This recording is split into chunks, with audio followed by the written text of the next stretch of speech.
Hello and very good morning to all my dear lovely students. I hope you all are doing well.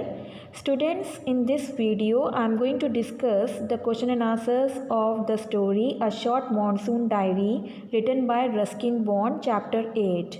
And these questions have been taken from your English NCERT practice workbook Honeydew. Right? So I'm going to discuss the question and answers, and then there is a task for you also. So listen the answers with utmost sincerity, right? We'll start with very short answer type questions. And in this one, the very first question is, why does the author call the mist melancholic?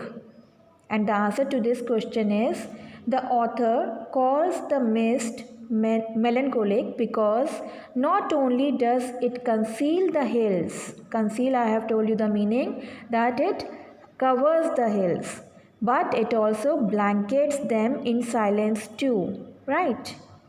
Moving on to question number 2.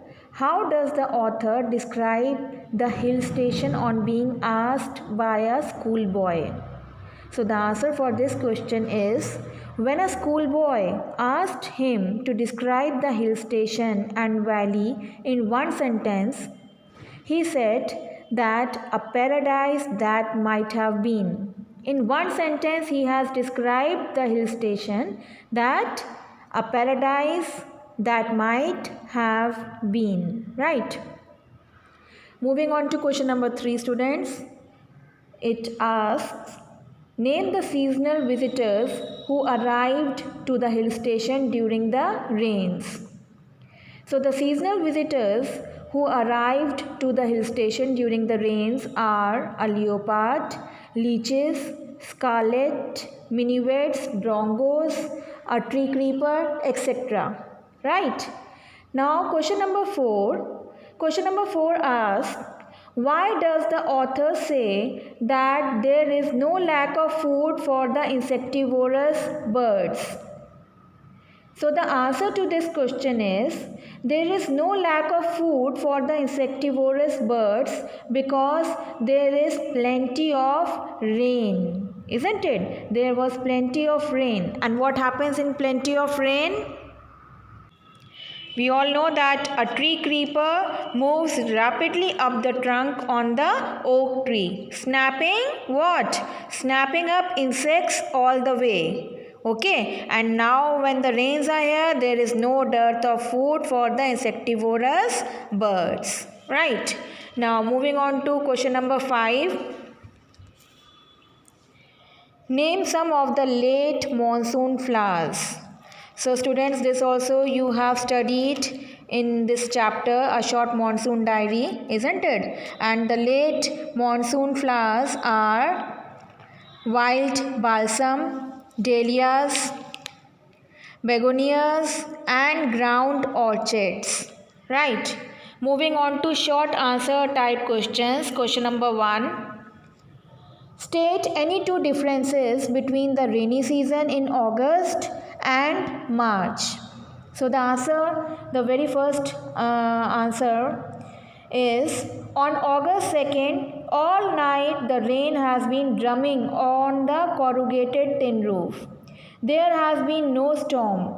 Okay. On August 3rd, the rain steps and the cloud began to break up. Now moving on to question number 2.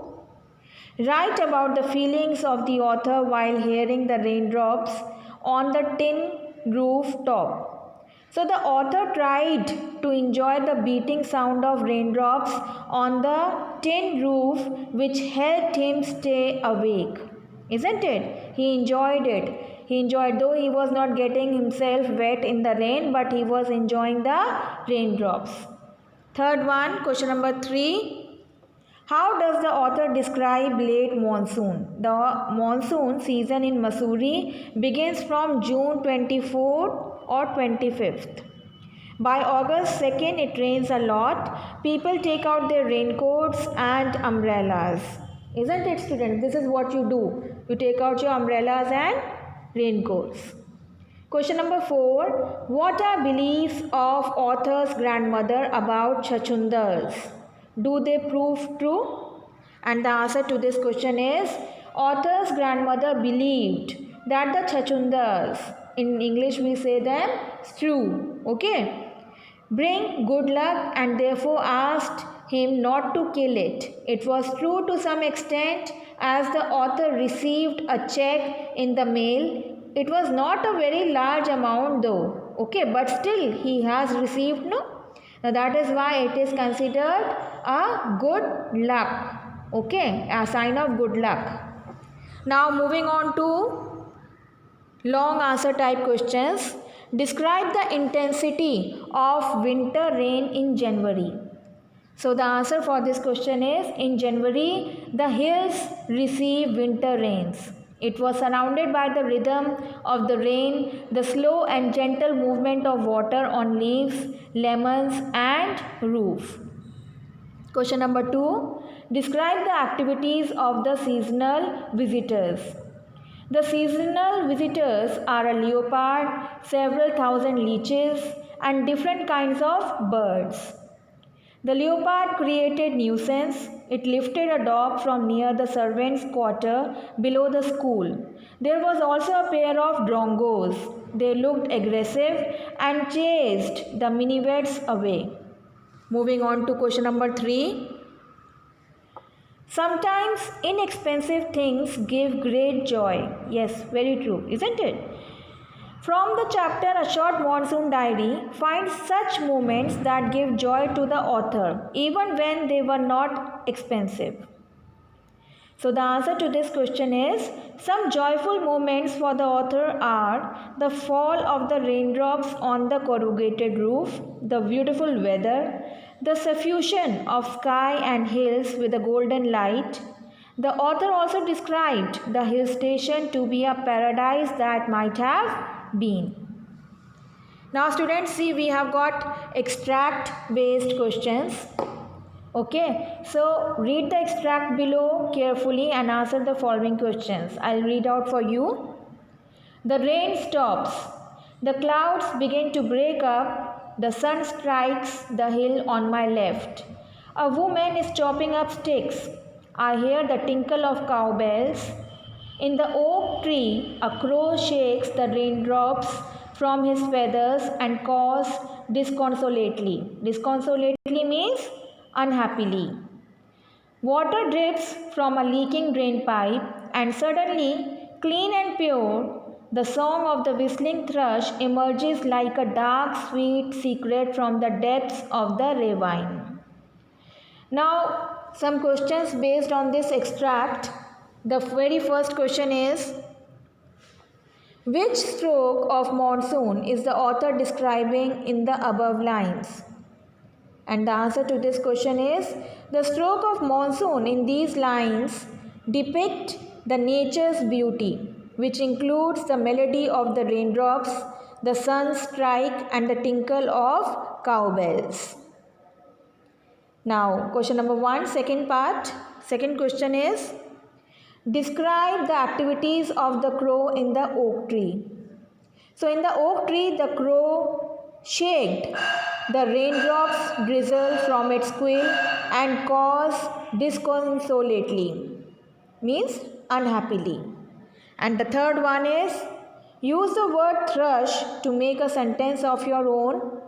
So the answer is, the bird you saw was whistling thrush, and I want you to make your own sentences.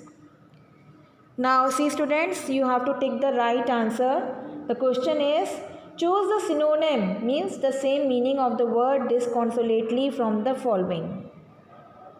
So disconsolately, here it means we have been given 4 options: confident, hopelessly, expectant and faithful, and the right answer is hopelessly. Choose the meaning of the word tinkle as used in the passage from the following. Options are ringing sounds, silence, quiet and noise, and the right answer is, of course, ringing sounds. Now we'll move on to next extract. It is the last day of August and the lush monsoon growth has reached its peak. The seeds of the cobra lily are turning red. signifying that the rains are coming to an end. In a few days, the ferns will start turning yellow, but right now they are still firm, green and upright. So question 2, first question is based on the extract. What are the changes that would shortly occur in the ferns? So after some days, the ferns will begin to turn into a yellowish color. The writer also mentions that the ferns are firm, green and upright for now. Okay, so later on it will turn into yellowish. Second part, what do the redinning of the cobra lilies signify? The redinning of the cobra lily signifies that the rains are coming to an end. Now, the third part of question number 2. Describe the nature during the monsoon as described in the above lines. A monsoon is a seasonal change in the direction of the prevailing or strongest winds of a region. Now, moving on to part 4 of question number 2. The ferns in the given context are, 4 options are given: flowers, forest, flowerless plants, hill station. So of course it is flowerless plants. Next, number 5. The meaning of the word lush is, 4 options are given: forest, pleasant, abundant and stale. And it means pleasant. Okay, according to the extract. Now students, here are some of the fill in the blanks. Words are given and we need to fill the right word in the blanks in the sentences. So the very first one is, all the birds fell dash as the mist came up the hill. So all the birds, they fell silent as the mist came up the hill. Strangely, a few hours ago, the trees were dashed with bird song. The trees were ringing with the bird song. Number 3, fill in the blank is, the rains dash the arrival of some seasonal visitors. The rains heralded the arrival of some seasonal visitors. Usually there dash unaccountable leaks in tin roofs. Usually there springing. Yes, the right word in the blank which will fit over here is springing. Springing unaccountable leaks in tin roofs. After the rains, the sky and the hills were suffused with a beautiful golden light. Okay. And after this we have some imagination based questions. Okay, the very first one is, which you have to do it on your own. So please understand the question very well. You must have been or dreamt of going to a hill station once in your lifetime. Share your experience of the serene, scenic views and weather, if any, or state what all would you like to behold in front of your eyes whenever you get a chance to visit a hill station. So means according to your choice. Okay, what do you want after reading this chapter, after reading so many beautiful about the beautiful changes in the weather, the seasonal changes, and how beautifully the birds and the hills, they are covered with mist, what happens. So now for you have to write down your own your views. Okay, your what you want, students, that you will have to describe over here. Okay, what exactly you are willing to have it when you go to the hill station. That the snow, we have not seen snow, the snow should be everywhere. I would love to see the snow, would play in the snow. Other than that, the different types of birds, okay, the seasonal visitors you would like to see, whatever. So it all depends on you. And question number 2, the author lives in the Queen of Hills. Being a local or plain state, how do you think the life of people on the hill station is different from yours? Is it just the weather or the lifestyle and culture as well? So students, you need to write your own views again on this question as well. Okay, as the author was living on in the Queen of Hills, he was living means in the main heart, he was living in the heart of the hills. Now you are you are a local, you are a member, you are a native of your place, isn't it, where there are no hills, plain state. So how do you think, what perception you are having in your mind about those people, how they are having their life on the hill station? Because sometimes we make program to go to the hill station, isn't it? So now what perception you are having in your mind that those people who are living in that hill station, those people who are living over there, they are having what type of lifestyle, culture, isn't it? And what is their culture? They must not be eating the same food, or do you have that image in your mind that their culture is also different? What do you think? You write down your views, right? Thank you very much and have a good day.